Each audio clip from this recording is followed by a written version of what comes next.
సద్గురు బ్రహ్మరాజుకు జై. శ్రీ దక్షిణామూర్తి సమారంభం శ్రీ శివరామ దీక్షిత మధ్యమాం శ్రీ బురహానార్య పర్యంతం వందే శ్రీ సత్యయాఖ్య గురు పరంపరాం. జై గురు. ఈరోజు అమ్మగారి ఆరాధన కార్యక్రమం, షష్టమ వార్షిక ఆరాధన కార్యక్రమం. భక్తులందరూ భక్తితో ప్రేమతో కార్యక్రమం జరుపుకున్నాం. అమ్మగారు అమృతమూర్తి, అఖండ స్వరూపులు, ప్రేమ స్వరూపులు. ఒక పండక్కి అమ్మాయిలు ఇంటికి వస్తే తల్లి ఎంత ఆనందంగా ఉంటుందో, మన ఆశ్రమంలో జరిగే కార్యక్రమాలకు ఈ వచ్చిన భక్తులందరూ కూడా అందరిని చూసి అమ్మ తన బిడ్డలు వచ్చినట్లుగా భావించుకునేది. తన బిడ్డలతో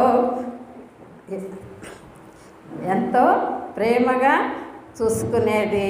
అందరినీ తిన్నారా, పడుకున్నారా, ఇబ్బంది లేకుండా ఉందా అని మంచిగా పలకరించే వాళ్ళు వెళ్ళేటప్పుడు కూడా అమ్మ మంచిగా తిని వెళ్ళండి, మీకు మధ్యలో బస్ ప్రయాణం ఎలా జరుగుతుందో తెలియదు, ఇబ్బంది లేకుండా వెళ్ళాలి, మంచిగా తిని వెళ్ళండి అని చెప్పేవాళ్ళు.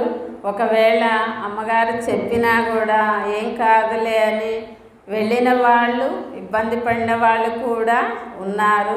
కాబట్టి అమ్మగారు అందరినీ కూడా తన బిడ్డల్లాగా ప్రేమగా చూసుకునేవాళ్ళు. అదేవిధంగా మన గురువు గారు కూడా మనకు చిన్నపిల్లల్లాగా ఈ బోధను తెలియజేస్తున్నారు. ఇంతకుముందు ఎంతో బోధన మన గురువు గారు తెలియజేశారు. ఇప్పుడు అన్నయ్య గారు వాళ్ళు కూడా, సీతమ్మ గారు కూడా మనకి ఎంతో విలువైన జ్ఞానాన్ని అందిస్తున్నారు. ఒక తల్లి తన బిడ్డకు అయ్యా నువ్వు మంచిగా చదువుకో, నువ్వు అలా చదువుకోకపోతే పెద్ద అయిన తర్వాత నీకు ఉద్యోగం రాదు, కాబట్టి నీకు ఏ విషయాలు ఏమీ వద్దు, మంచిగా చదువుకొని మంచి ఉద్యోగం చేయమని ఏ విధంగా చెప్తుందో మన గురువు గారు కూడా నువ్వు విలువైన మానవ జన్మను పొందావు, ఈ జన్మ వృధా చేసుకుంటే నువ్వు ఇబ్బంది పడతావు, కాబట్టి నువ్వు నీ జన్మను సద్వినియోగం చేసుకోవాలి. 84 లక్షల జన్మల తరువాత ఈ విలువైన మానవ జన్మం అనేది వచ్చింది. ఈ జన్మ పోతే మళ్ళీ నువ్వు ఏ ఇబ్బంది పడతావో, కాబట్టి నీ జన్మను సద్వినియోగం చేసుకో అని గురుదేవులు మనకు ప్రతి నిమిషము కూడా నొక్కి వక్కాణించి చెప్తున్నారు. ఒక చిన్న పిల్లవాళ్ళకి తల్లి ఎలా చెప్పిందో ఆ విధంగా. ఎలా అంటే, నా పాప నాకు నా చిన్ని నాయన, నా పెన్ని నానమా నా రత్నముల కొండ, ఇదే గోరు బోధ నిన్నంటదో ఇతరమే బాధ. ఒక చిన్న పిల్లగాడికి తల్లి ఎలా చెప్పిందో, ఓ కూనా, ఓ చిన్న, ఓ నాయన నువ్వు ఇబ్బంది పడతావు ఈ జన్మను వృధా చేసుకుంటే, కాబట్టి నువ్వు ఈ జ్ఞానాన్ని పరిశోధించు, మొత్తం కూడా తెలుసుకో, జన్మను వృధా చేయవద్దు. మాయ అనేది ఏ రూపంగా నీ దగ్గరకు వస్తుందో నీ జ్ఞానాన్ని తెలుసుకోనీయకుండా చేస్తుంది. కాబట్టి జ్ఞానాన్ని తెలుసుకొని నీ జన్మను సద్వినియోగం చేసుకోమని తెలియజేస్తున్నారు. ఒకవేళ మనం ఈ జ్ఞానాన్ని తెలుసుకుంటూ ఒకవేళ మోక్షాన్ని ఎవరైనా పొందలేకపోతే ఏం జరుగుతుందో భగవద్గీతలో కూడా శ్రీకృష్ణ పరమాత్మ 6వ అధ్యాయం 41 శ్లోకంలో తెలియజేశారు.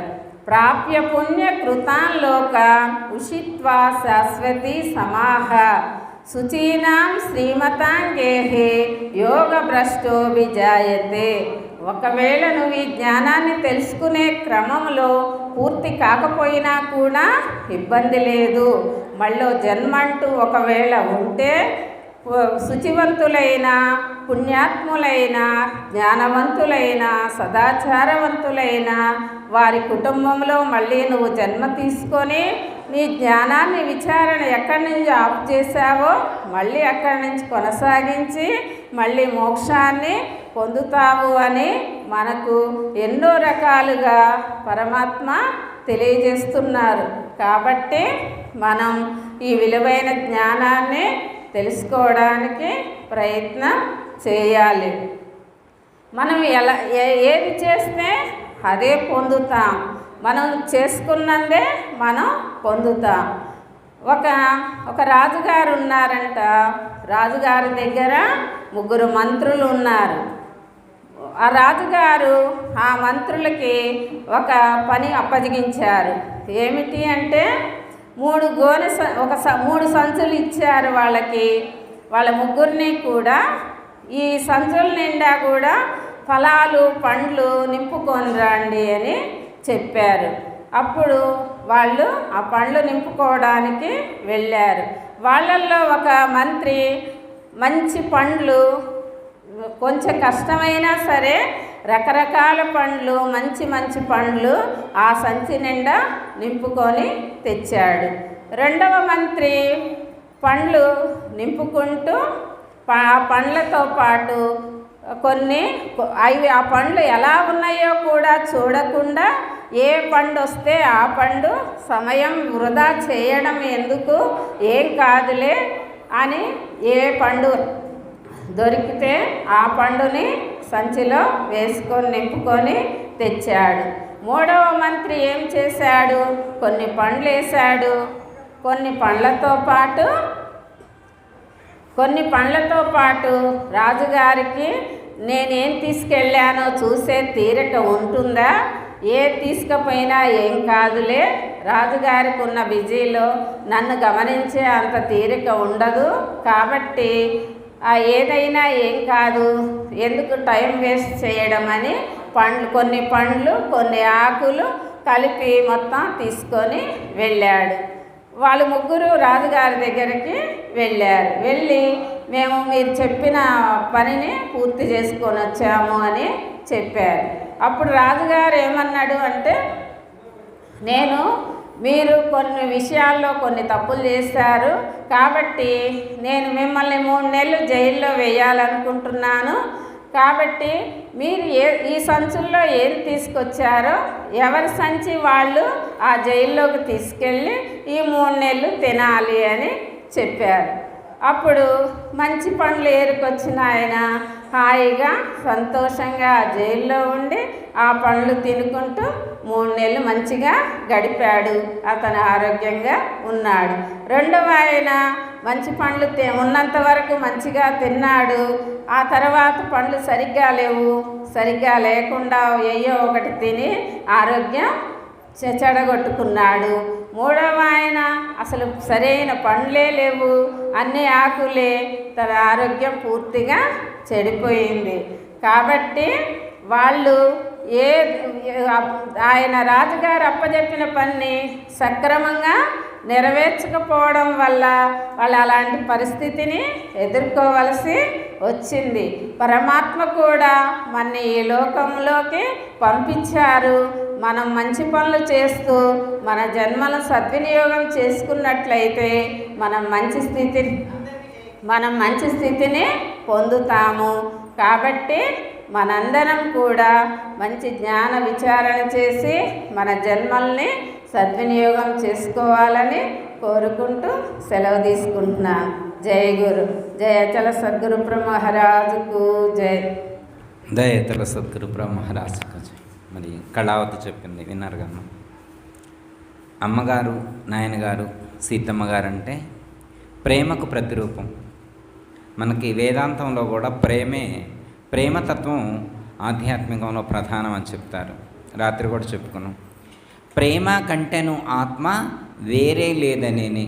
ప్రేమ కంటెను ఆత్మ వేరే లేదనేనే. అంటే ఆత్మ అంటేనే ప్రేమ అంటేనే ఆత్మ. ప్రేమ ఈజ్ ఈక్వల్ టు ఆత్మ, ఆత్మ ఈజ్ ఈక్వల్ టు ప్రేమ. అట్టి ప్రేమకు ప్రతిరూపాలు వారు. మరి వారు ఈ మార్గంలో మనం అడుగులు వేస్తూ మధ్యలో ఒకవేళ ఏదైనా కానీ శుచీనాం శ్రీమతాంగే యోగ భ్రష్టో మంచి సాధన చేసుకోవడానికి వీలైనటువంటి ఎన్విరాన్మెంట్లో మనం పుట్టేటువంటి అవకాశం ఉంటుంది, సాధన కొనసాగుతుంది అని చెప్పడం అనేటువంటిది జరిగింది.